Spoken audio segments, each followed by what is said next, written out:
إن الحمد لله نحمده ونستعينه ونستغفره ونعوذ بالله من شرور أنفسنا ومن سيئات أعمالنا من يهده الله فلا مضل له ومن يضلل فلا هادي له وأشهد أن لا إله إلا الله وحده لا شريك له وأشهد أن محمدا عبده ورسوله يا أيها الذين آمنوا اتقوا الله حق تقاته ولا تموتن إلا وأنتم مسلمون يا أيها الناس اتقوا ربكم الذي خلقكم من نفس واحدة وخلق منها زوجها وبث منهما رجالا كثيرا ونساء واتقوا الله الذي تساءلون به والأرحام إن الله كان عليكم رقيبا يا أيها الذين آمنوا اتقوا الله وقولوا قولا سديدا يصلح لكم أعمالكم ويغفر لكم ذنوبكم ومن يطع الله ورسوله فقد فاز فوزا عظيما أما بعد فإن خير الحديث كتاب الله وخير الهدي هدي محمد صلى الله عليه وسلم وشر الأمور محدثاتها وكل محدثة بدعة وكل بدعة ضلالة وكل ضلالة في النار. أعوذ بالله من الشيطان الرجيم. بسم الله الرحمن الرحيم.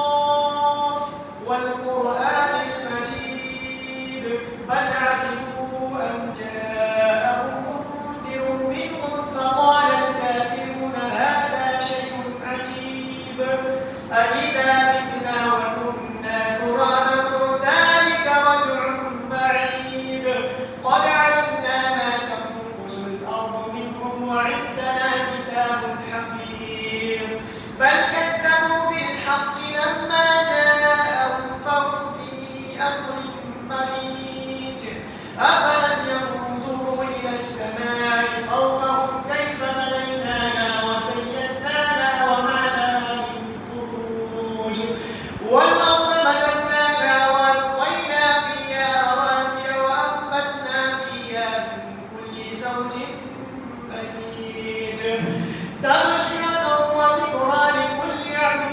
منيب ونزلنا من السماء ماء مباركا فأنبتنا به جنات وحب الحصيد والنخل باسقات لها طلع نضيد رزقا للعباد وأحيينا به بلدة ميتا كذلك الخروج كذبت قبلهم قوم نوح وأصحاب الرس وثمود وعاد وفرعون وإخوان لوط وأصحاب الأيكة وقوم تبع كل كذب الرسل فحق وعيد أفرأينا بالخلق الأول بل هم في لبس من خلق جديد.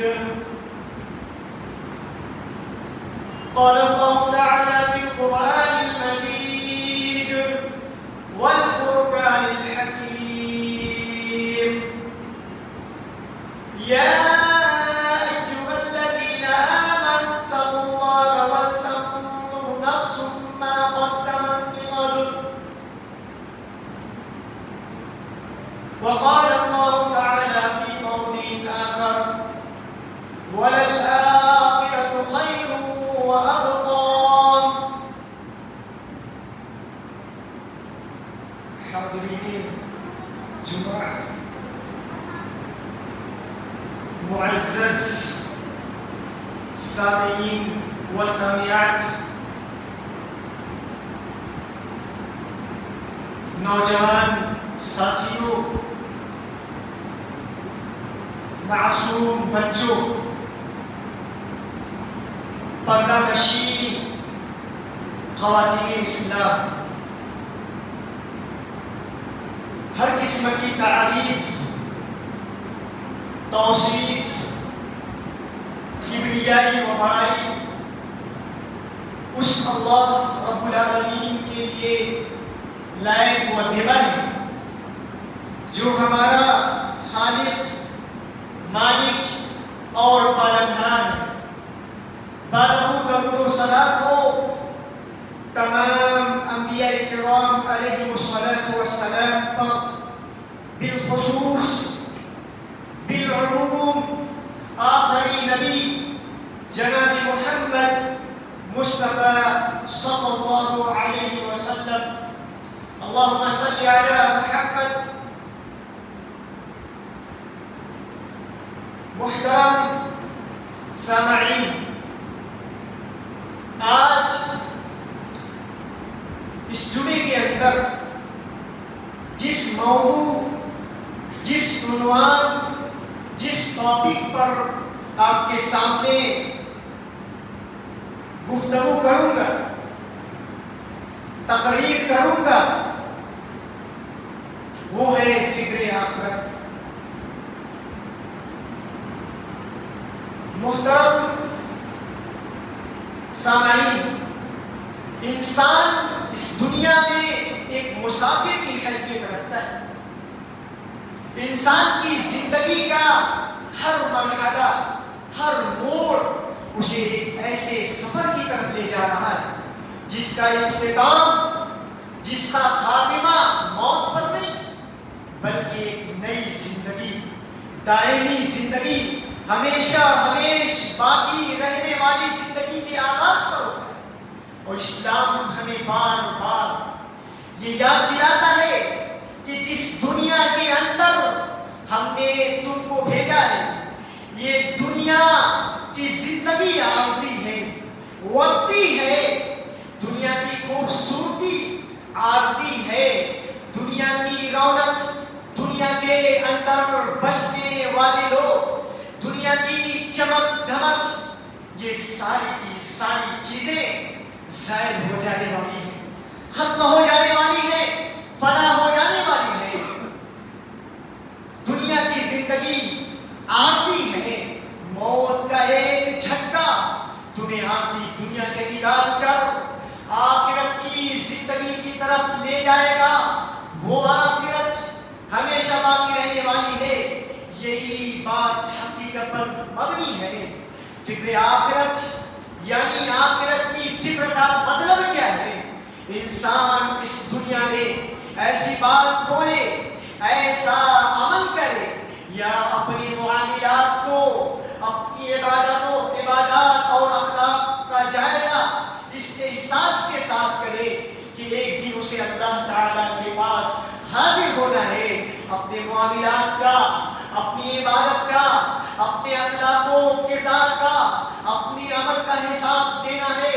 جب انسان کے دل میں آخرت کی یاد زندہ ہو جاتی ہے، آخرت کی یاد زندہ رہتی ہے، تو یاد رکھنا کہ انسان گناہوں سے بچنے کی کوشش بھی کرتا ہے اور نیکی کے میدان میں آگے بڑھنے کی کوشش بھی کرتا ہے، لوگوں کے حقوق کو ادا کرتا ہے، کیونکہ وہ جانتا ہے کہ دنیا فنا ہو جائے گی، آخرت ہمیشہ ہمیشہ باقی رہنے والی ہے۔ آخرت کے اندر کیے جانے کا حساب، کیے جانے کے اعمال کا حساب و کتاب دینا ہوگا۔ تو آخرت کی فکر انسان کو دنیا میں بہتر بنا دیتی ہے۔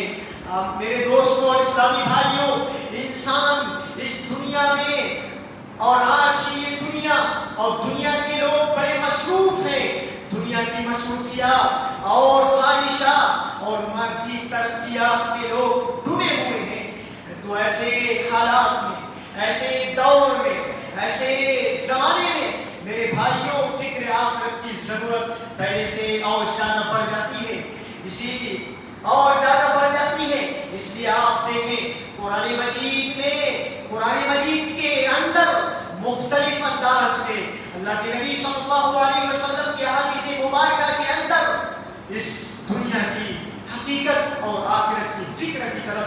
طریقے سے ترغیب دی گئی ہے.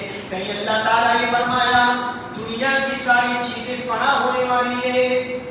کلو علیہ اللہ تعالیٰ ارشاد فرماتا ہے. کہیں اللہ تعالیٰ یہ بھی فرماتا ہے تم آخرت کی کیا تیاری کر رکھی ہے. ایک تنبیہ کے طور پر اللہ تعالیٰ نے سورہ حشر میں ارشاد فرمایا یا ایھا الذین آمنوا اتقوا اللہ. اللہ تعالیٰ نے غیر مسلموں کو خطاب نہیں کیا, ان کو خطاب کیا ہے جو ایمان کی دولت سے سرفراز ہو چکے ہیں, جو دعویٰ کرتے ہیں کہ میں مسلمان ہوں, میں مومن ہوں, جو دعویٰ کرتے ہیں اے مومنو اے میری ماؤں اور بہنوں سنو. اللہ تعالیٰ تمہیں بھی خطاب کر رہا ہے. جہاں پہ جمع کا صیغہ ہے وہاں پہ عورتیں بھی ہیں, بعض بچے بھی ہیں, بوڑھے بھی ہیں. میرے دوستو اللہ تعالیٰ اس آیت کریمہ بھی کہہ رہا ہے یا ایھا الذین آمنوا اتقوا اللہ.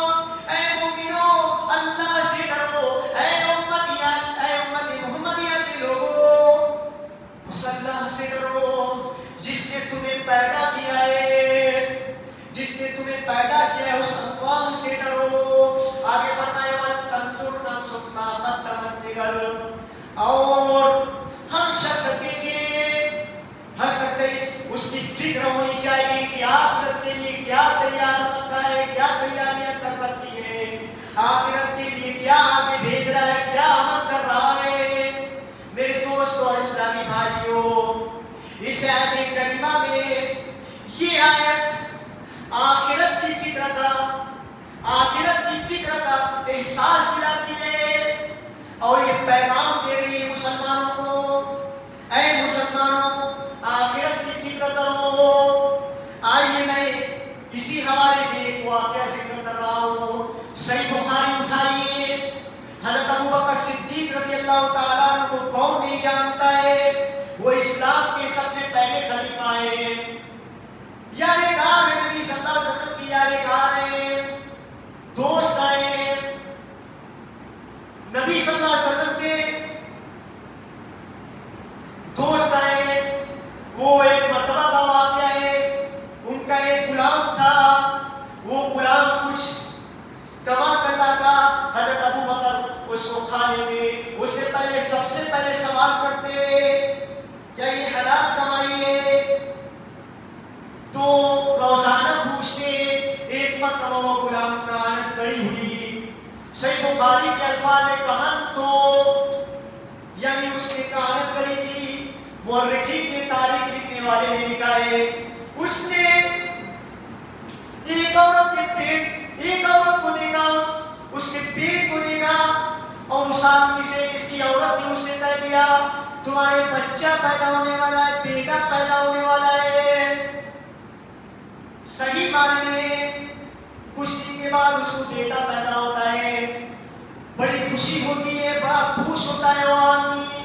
جب اس غلام سے ملاقات ہوتی ہے, ابوبکر صدیق کے غلام سے ملاقات ہوتی ہے, تو آدمی اس کو گفٹ میں, وہ آدمی تحفے کے طور پر کھجور دیتا ہے اور وہ کھجور حضرت ابوبکر کو پیش کر دیتا ہے. حضرت ابوبکر بغیر اجازت کے, بغیر کہے ہوئے کھا لیتے ہیں, بغیر پوچھے ہوئے کھا لیتے ہیں. آج انہوں نے نہیں پوچھا کہ یہ حلال کمائی کا ہے. میرے دوست اور اسلامی بھائیوں غور کرو, اس واقعے کو کان لگا کر سنو. یہ واقعہ آپ کی زندگی کے بدلنے کے لیے یہ واقعہ کافی ہے. ابوبکر کے کان میں جیسے سنتی ہے, کان میں یہ آواز جاتی ہے, کہن تو میں نے کہانت بڑی تھی زمانے جاہلیت کے اندر اور وہ کہانت صحیح ثابت ہوئی. میرے دوستو صحیح بخاری اٹھائیے, صحیح بخاری کے اندر یہ الفاظ تلاش کر لیجیے, یہ الفاظ مل جائیں گے. فَأَدْخَلَ أَبُوبَكْرٌ يَدَهُ فَقَالَ كُلَّ شَيْءٍ فِي بَطْنِهِ. اور تاریخ لکھنے والے نے لکھا ہے ابوبکر نے پانی بنایا, ایک لوٹا پانی بنایا اور پانی پیتے جا رہے ہیں, پانی پیتے جا رہے ہیں اور اس 3 انگلیوں کو ڈال کے اور کہہ کرتے جا رہے ہیں. میرے دوستوں اسلامی بھائیوں, اس واقعے کو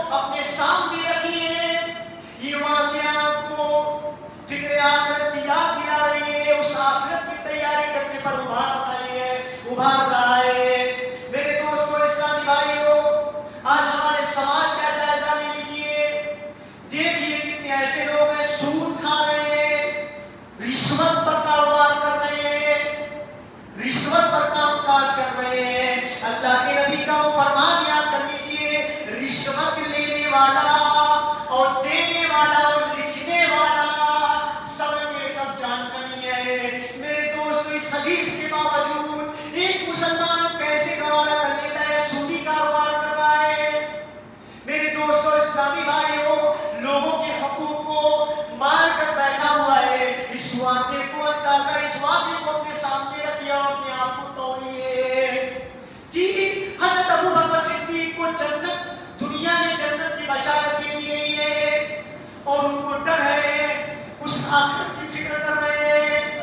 ایک جنگ کے اندر مال کی ضرورت پڑتی ہے، جنگ کے ساز و سامان کی ضرورت پڑتی ہے۔ میری ماں اور بہنوں، آپ بھی سنیے، آپ بھی اپنی زندگی کو بدلنے کی کوشش کیجیے۔ حضرت ابو بکر صدیق اپنے پورے مال کو، پوری گھر میں جتنا سامان ہے، سب اللہ کی نبی صلی اللہ علیہ وسلم کے قدموں میں لا کے رکھ دیتے ہیں۔ جب اللہ کے نبی پوچھتے ہیں، اے حضرت ابو بکر، تم کیا اپنے لیے کچھ بچایا ہے؟ وہ کہہ رہے ہیں کچھ نہیں۔ میرے دوست نے اسے اندازہ لگائی اور وہ انسان اس آخرت کی فکر کر رہا ہے۔ ہم تو گناہوں کے اندر ڈوبے ہوئے ہیں، ہم گناہوں میں ڈوبے ہوئے ہیں، گناہ پر گناہ کر رہے ہیں، ہمیں احساس تک نہیں ہوتا ہے، ہمیں توبہ نصیب نہیں ہوتی ہے، ہمیں اس واقعے کی نظر میں اپنے آپ کو توڑیے، ہم کہاں کھڑے ہیں؟ میرے دوستوں اسلامی بھائیوں، آج میں صرف واقعات لایا ہوں کیونکہ عوام صرف واقعات سننے میں دلچسپی کا ثبوت پیش کر رہی ہے۔ آئیے ایک اور واقعہ میں سنا دینا چاہتا ہوں۔ اس بار یہ بھی ابو بکر صدیق کا واقعہ ہے۔ صفت الصفوات کتاب اٹھائیے، ابن جوزی رحمہ اللہ نے اس واقعے کو نقل کیا ہے۔ حضرت ابو بکر ایک دن باغ میں گئے، پارک میں گئے اور دیکھا پرندوں کو درخت پر دیکھا اور رونے لگے، زارقدار رونے لگے، اے پرندے، اور فرمایا اے پرندے، کاش میں تیری طرح ہوتا، تو کھاتا پیتا ہے، اڑتا ہے، تجھ پر کوئی حساب نہیں ہے، لیکن ابو بکر سے اس رب کو حساب لینا ہے۔ آپ نے مصنف ابن شیبہ اٹھائیے، آگے آپ نے فرمایا کاش کہ میں درخت ہوتا جسے کاٹ دیا جاتا، جسے ٹکڑے ٹکڑے کر دیا جاتا، کاش کہ میں پیدا نہیں ہوتا اس دنیا کے اندر۔ یہ وہ ابو بکر ہے جن کو دنیا کے اندر جنت کی بشارت دے دی گئی ہے۔ میرے دوستوں غور کریے، جو 17 خیرات میں آگے دوسرے سے سب بدلے جانے والے ہیں، وہ انسان کہہ رہا ہے کہ کاش کہ میں پرندہ ہوتا، کاش کہ میں درخت ہوتا اور کاٹ دیا جاتا۔ میرے دوستوں غور کرو، ہم اپنے آپ کو توڑیں، دیکھیں ہم کتنی فکر کر رہے ہیں، آخرت کی کتنی تیاری کر رہے ہیں، اور اس دنیا کی حقیقت کیا ہے؟ اس دنیا کی حقیقت کے بارے میں آپ کو بتا دینا مناسب سمجھ رہا ہوں۔ اللہ تعالیٰ قرآن مجید میں فرما رہا ہے وَمَا الْحَيَاةُ الدُّنْيَا إِلَّا مَتَاعُ الْغُرُورِ۔ اے انسانوں، اے مسلمانوں، اے میری ماں اور بہنوں، سنو یہ آیت اللہ تعالیٰ جو نے تمہیں پیدا کیا ہے، جو تمہیں کھلاتا ہے، جو تمہیں روزی دیتا ہے، جو تمہیں روزی دیتا ہے، وہ فرما رہا ہے اس دنیا کے بارے میں، یہ دنیا بس دھوکے کا سامان ہے۔ ابھی بھی سمجھ میں نہیں آ رہا ہوگا، میں آپ کو مثال دے رہا ہوں، آپ خبروں کے ذریعے سے سنتے ہوں گے کہ فلاں آدمی کا انتقال ہو گیا ہے، فلاں آدمی 20 سال 30 سال 40 سال زندگی گزاری، اس کا انتقال ہو گیا ہے۔ الحمدللہ ہم جنازے میں شریک بھی ہوتے ہیں، جنازے میں شریک ہوتے ہیں، جنازے میں شریک ہوتے ہیں، لیکن دنیا کی فکر لے کر شریک ہوتے ہیں، دنیا میں بات کرتے ہیں۔ میرے دوستوں نے ایک واقعہ سنا رہا ہوں اور اپنے اس واقعے کی نظر میں اپنے آپ کو توڑیے۔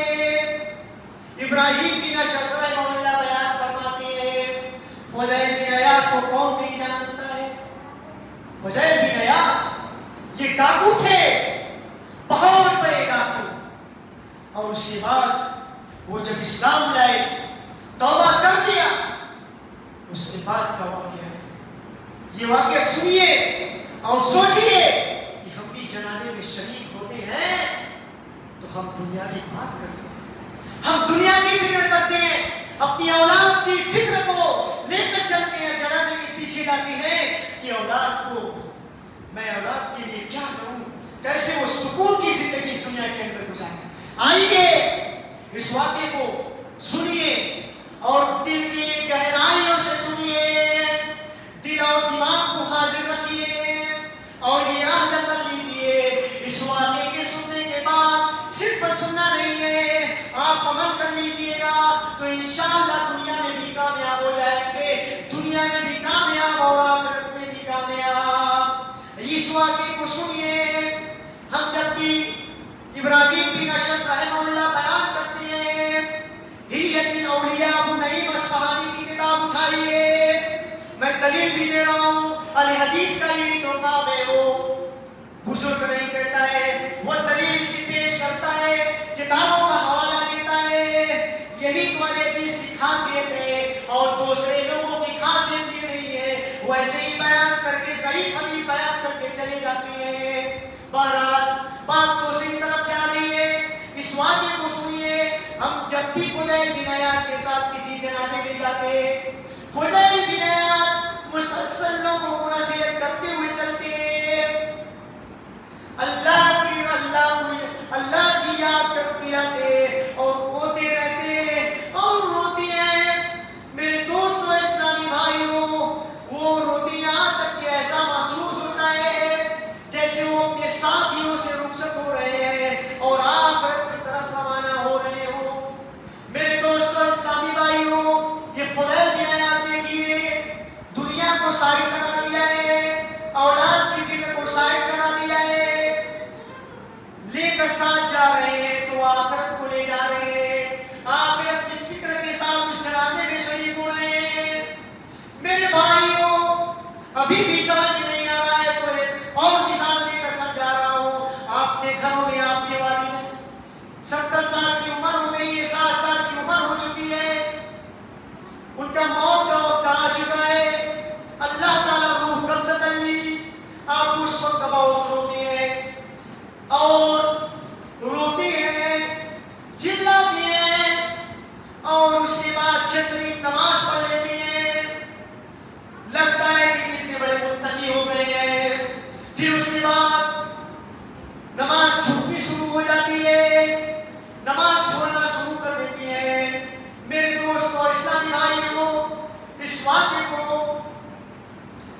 اس مثال کو غور کریے کہ ہم چند دن باپ کے قبرستان پر جاتے ہیں اور چند دن آپ سے آنسو آ لیتے ہیں، پھر اس کے بعد باپ کیا ہے، پھر اپنے دنیاوی کاروبار میں مگن ہو جاتے ہیں، اتنا مگن ہو جاتے ہیں کہ آخرت کو بھول جاتے ہیں، دنیا میں اتنے مگن ہو جاتے ہیں کہ آخرت کو بھول جاتے ہیں۔ میرے دوستوں اسلامی بھائیوں، آئیے ہم قبرستان پر جاتے تو ہیں لیکن ہمیں آخرت یاد نہیں آتی ہے، اس قبر کی تیاری کرنے کے لیے تو نہیں جاتے ہیں۔ میں ایک واقعہ سنا دینا چاہتا ہوں، یہ واقعہ غور سے سنیے۔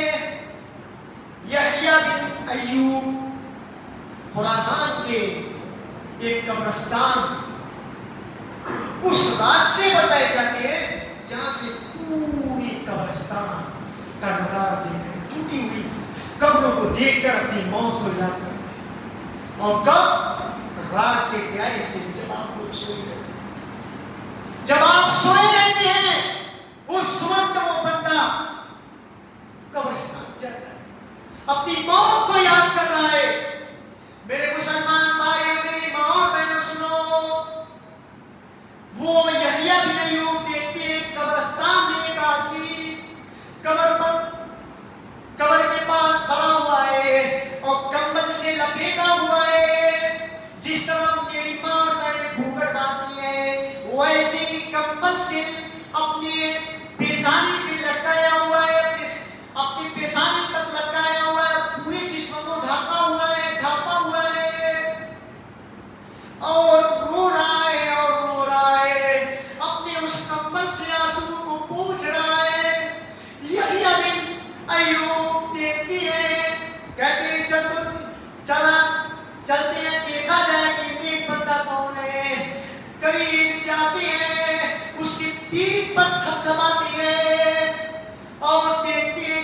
معذور ہیں۔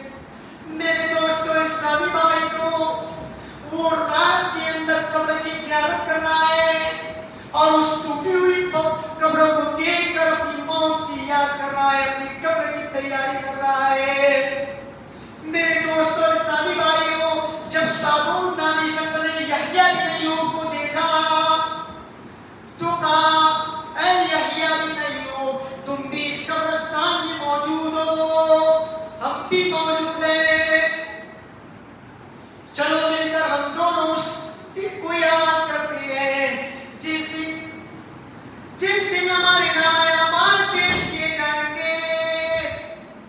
قبل اس سے کہ اس کی تیاری کر لیں، یحییٰ بن ایوب سادون کی اس باتوں کو ان کے کانوں میں جیسے پڑی، زور سے چیخ ماری، کشیداری ہوئی، چکر آیا اور بے ہوش ہو جاتے ہیں۔ اور سادون نامی اپنی آستین، ان کی لمبی تھی کرتے کی، اور آستین کو بڑھا کر اس کے پسینوں کو یحییٰ بن ایوب کی پسینوں کو پوچھ رہے ہیں۔ میرے بھائیوں غور کرو، اس واقعے کو سنو، یہ صرف سنیے مت، اس پر اس کے مطابق عمل کر لیجئے، انشاءاللہ دنیا میں بھی کامیاب ہوں گے، آخرت بھی سمجھ جائے گی، جنت بھی مل جائے گی، اور جو جنت میں نعمتیں ہمیشہ ہمیشہ کے لیے ہیں۔ میرے دوستو اسلامی بھائیوں، یحییٰ بن ایوب کو ہوش آیا۔ پھر اس کے بعد سادون کہہ رہے ہیں یحییٰ بن ایوب سنو، اگر تمہارا اس حالت میں انتقال ہو جاتا، تم مر جاتے، دنیا سے رخصت ہو جاتے، اللہ تعالیٰ کے پاس چلے جاتے، تم بہت خوش نصیب ہوتے۔ میرے دوستو اس واقعے کی نظر میں ہم آپ کہاں کھڑے ہیں؟ ہم فکر آخرت کی کتنی فکر کر رہے ہیں؟ یہ واقعہ صرف سنیے مت، اس کے مطابق عمل کر لیجئے، انشاءاللہ آپ کی زندگی سمجھ جائے گی۔ اتنا ہی نہیں، اور واقعہ سنیے میرے دوستو اسلامی بھائیوں، دوسرے خلیفہ حضرت عمر فاروق رضی اللہ تعالی جلیل القدر صاحب، اسلام لانے کے بعد شیطان کا سر، اتنی جرأت، اتنی بہادری، اور وہ بہادری ایسے نہیں آئی تھی، وہ بہادری نیک عمل کر اللہ کی اطاعت سے آئے گی۔ پتلا دبلا آدمی مت دیکھیے، اگر وہ اللہ کی عبادت کرتا ہے، تہجد گزار آدمی ہے، شریعت کے مطابق عمل کرتا ہے، موٹے آدمی سے جو نمازی نہیں پڑھتا ہے، جو روزے نہیں رکھتا ہے، جو نفلی نمازیں نہیں پڑھتا ہے، نفلی روزے نہیں رکھتا ہے، اور جو پتلا دبلا ہے اور نفلی روزے کا بھی اہتمام کرتا ہے، وہ موٹے آدمی سے یہ پتلا آدمی طاقتور ہے، بہادر ہے، ایمان میں بھی بہادر ہے، اللہ تعالیٰ اس کے جسم میں قوت پیدا کر دیتا ہے۔ آج یہی حال ہے، ہم موٹے تو ہیں، ہمارے اندر ایمان نہیں ہے، آج ہم گاجر مولی کی طرح کاٹے جا رہے ہیں، یہی وجہ ہے کہ ہمارا ایمان پختہ نہیں ہے۔ میرے دوستو بہرحال حضرت عمر کو دیکھیے، شیطان ان کے ڈر سے، خوف سے، ان کی بہادری اور ان کی شجاعت کی وجہ سے راستہ بدل دیتا، راستہ چینج کر دیتا۔ میرے دوستوں اور اسلامی بھائیوں، وہ رات کے اندر گشت کر رہے ہیں، ایک گھر کے قریب پہنچے ہیں تو وہ اس گھر سے سورۃ طور کی تلاوت سنائی دی، اور اس آیت کی یہ آیت ان عذاب ربک لواقع، تیرے رب کا عذاب ضرور واقع۔ یہ بس اتنی آیت سننا تھا، اور حضرت عمر فاروق دیوار کے اندر تیغ لگاتے ہیں، تیغ لگا کر اتنا روتے ہیں میرے دوستوں اور اسلامی بھائیوں، اتنا روتی ہیں، یہ دیکھیے یہ فکر ہے، وہ انسان رو رہا ہے، وہ انسان رو رہا ہے جس سے شیطان بھی ڈرتے ہیں، جس کو دنیا کے اندر جنت کی بشارت بھی دی گئی ہے، اور کسی جنگ میں خاص طور سے جنگ تبوک میں اللہ کے نبی نے اپیل کی تھی، پورا اپنا نصف مال اللہ کی راہ میں رکھ دیا تھا۔ وہ انسان فکر آخرت کی فکر کر رہا ہے، اس دن سے ڈر رہا ہے۔ آئیے اور واقعہ سنیں، میں آج فکر آخرت سے بھرپور واقعہ انشاءاللہ بھر کے جاؤں گا، اور صرف سنیے گا، اللہ کا واسطہ دے گا، اللہ کی رضا کے لیے آپ عمل کیجئے، انشاءاللہ آپ دنیا میں بھی کامیاب اور آخرت میں بھی کامیاب۔ حضرت عمر فاروق رضی اللہ تعالیٰ کی خلافت ہے، بیت المال کے مالک ہیں، اور وہ ایک مرتبہ بہت بیمار پڑ گئے، بیماری شدت کو پکڑ لیتی، بہت زیادہ بیمار ہو گئے۔ طبیب آئے، طبیب کو بلایا گیا، طبیب یعنی ڈاکٹر کو بلایا گیا، میری ماں اور بہنوں تم بھی سنو، تم بھی اس واقعے کو سنو، میرے بھائیو آپ بھی سنیے، غور سے سنیے، وہ امیر المومنین ہے، چیف منسٹر ہے، غور کیجئے، مثال کے طور پر وزیر اعظم مان لیجئے، وہ ان کے پاس ڈاکٹر نے بتایا، بیماری کو چیک کیا، بتایا کہ آپ کو شاد استعمال کرنے کی ضرورت ہے۔ حضرت عمر کہتے ہیں ڈاکٹر سے، میرے پاس تو شاد نہیں ہے، ابھی چند دن باقی ہے سیلری آنے کو، تنخواہ آنے کو۔ اس کے بعد وہ ڈاکٹر کہتے ہیں آپ تو چیف منسٹر ہیں، امیر المومنین ہیں، آپ اسلام کے دوسرے خلیفہ ہیں، آپ تھوڑا ہی استعمال کر لیجئے۔ وہ اپنے قاصد کو بھیجتے ہیں، جاؤ مسلمانوں کی جماعت کو اکٹھا کرو۔ پھر اب حضرت عمر اٹھ کے آتے ہیں اور منبر پر کھڑے ہوتے ہیں، اے مسلمانوں، اے میری رعایا کے لوگوں، اے میری رعایا سنو، میں بیمار ہوں، ڈاکٹر نے مجھے شہد استعمال کرنے کا حکم دیا ہے، لیکن تم جانتے ہو کیا میں استعمال کر سکتا ہوں؟ مسلمانوں کی جماعت نے کہا کہ اے امیر المومنین، آپ تو ہمارے چیف منسٹر ہیں، آپ ہمارے خلیفہ ہیں، بیت المال کے آپ ذمہ دار ہیں، آپ تو استعمال کر سکتے ہیں۔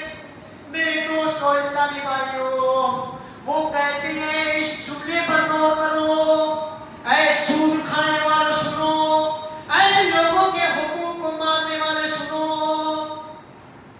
اے لوگوں پر ظلم کرنے والے سنو، یہ اس الفاظ پر غور کرو۔ حضرت عمر نے اس قوم سے کہا، اپنے مسلمان بھائیوں سے کہا، مسلمان جماعت سے کہا، اے مسلمانوں، ٹھیک ہے میں امیر المومنین ہوں، چیف منسٹر ہوں، خلیفہ ہوں، بیت المال کا ذمہ دار ہوں، لیکن تمہاری ذمہ داری، تمہاری اجازت کے بغیر میں شہد استعمال نہیں کر سکتا۔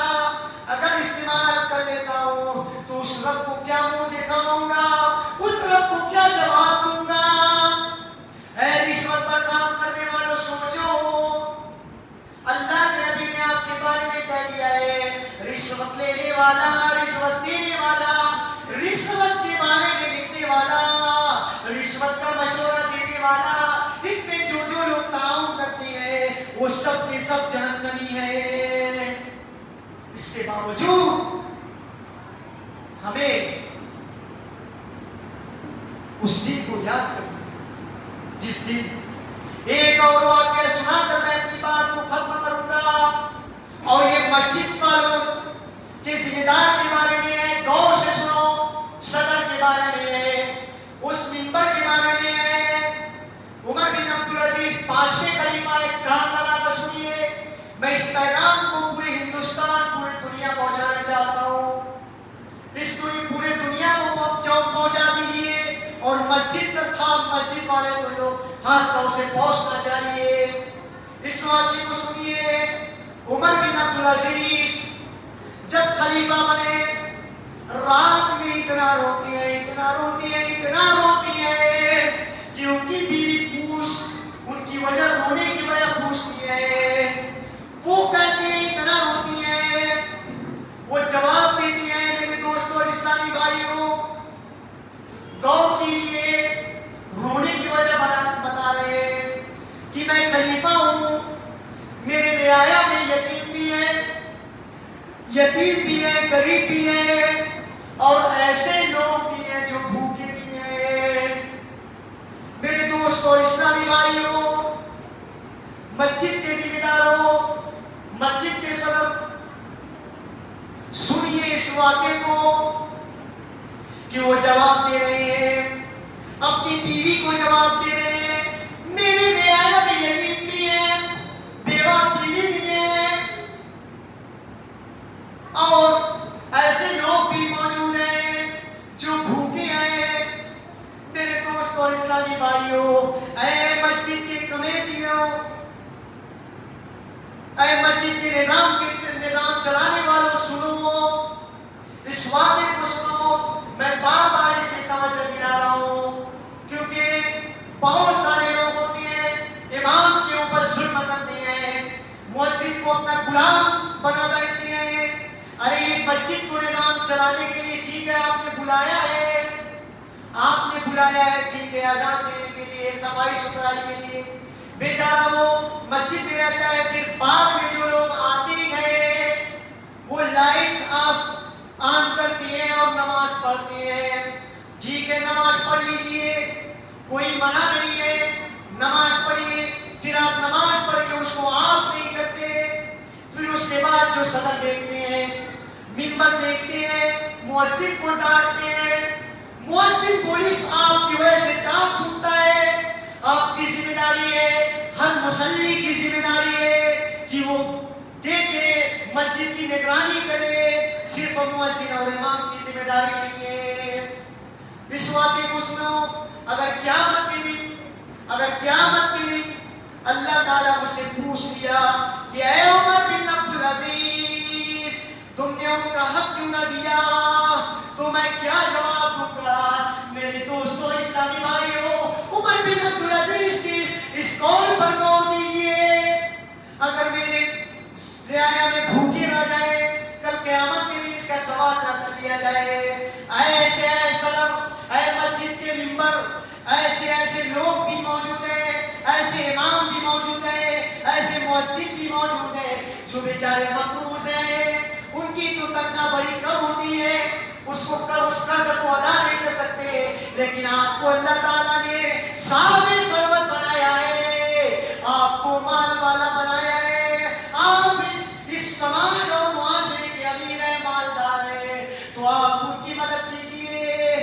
اگر مدد نہیں کرتے ہیں تو اللہ تعالیٰ کل قیامت کے دن آپ سے پوچھے گا، وہ امام جو بیچارہ مقروض تھا، دین کی فریضے کو انجام دے رہا تھا، منبر رسول سے قال اللہ قال رسول کی بات کو پھیلا رہا تھا، بیچارہ وہ مقروض تھا، وہ آپ کے سامنے بات نہیں رکھ رہا تھا۔ بہت سارے امام روتے بھی ہیں مقروض کی وجہ سے، قرض کی وجہ سے، لیکن اور کمیٹی میں بھی بات رکھتی ہے، لیکن کمیٹی یہی کہتی ہے ہم دے نہیں سکتے ہیں، اتنے بہت مالدار اس کمیٹی میں بھی ہوتے ہیں، مہینے کی سیلری 1.5 لاکھ 2 لاکھ 3 لاکھ بھی ہوتی ہے، کوئی سال میں کروڑوں کا مالک ہے۔ میرے دوستوں، یہ صرف آپ مالک مت بنیے، سب لوگوں کی مدد کیجئے، جو بیچارے غریب ہیں ان کی بھی مدد کیجئے، جو بیوہ عورت ہیں جن کے شوہر نہیں ہیں، وہ کیسے کام کاج کر کے وہ اپنے بچوں کو پالے گی، آپ ان کا سہارا بنیے، اس کا فائدہ بھی ہے۔ صرف کل قیامت کے دن اگر آپ ان کی مدد کرتے ہیں تو اللہ تعالیٰ آپ کی مدد کرے گا۔ میرے دوستوں، آخر میں اللہ تعالیٰ سے دعا ہے، اے اللہ ہم سب کو ان تمام باتوں پر عمل کرنے کی توفیق دے۔ اے اللہ، جو لوگ اس مسجد کی خدمت کر رہے ہیں، اللہ تعالیٰ انہیں بہترین